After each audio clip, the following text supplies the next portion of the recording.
राहुल को शहर में नई नौकरी मिली थी। रहने के लिए उसने एक पुराना और सस्ता मकान किराए पर ले लिया।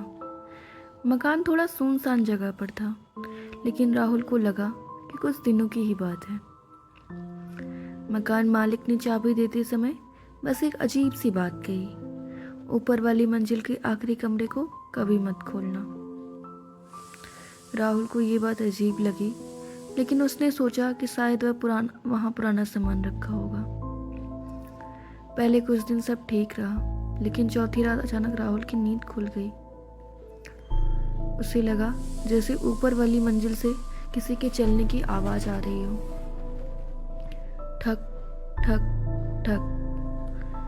राहुल ने सोचा शायद कोई बिल्ली होगी। राहुल अगले दिन भी वही आवाज आई।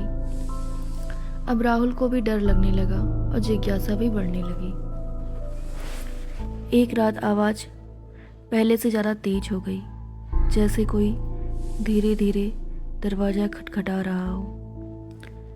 राहुल ने हिम्मत जुटाई और टॉर्च लेकर ऊपर जाने का फैसला किया। सीढ़ियाँ चढ़ते समय उसके कदम भारी हो रहे थे। हर सीढ़ी पर उसे लग रहा था जैसे कोई उसे देख रहा हो। ऊपर पहुंचकर उसने देखा आखिरी कमरे का दरवाजा थोड़ा सा खुला हुआ था। राहुल डर गया, क्योंकि उसने तो कभी दरवाजा खोला ही नहीं था। उसने धीरे धीरे दरवाजा खोला। कमरे में बहुत अंधेरा था और हर जगह धूल जमी हुई थी। तभी उसकी नज़र कमरे के कोने में रखे एक पुराने आईने पर पड़ी। राहुल धीरे धीरे आईने के पास गया। जैसे ही उसने आईने में देखा, उसे अपने पीछे किसी का साया दिखाई दिया।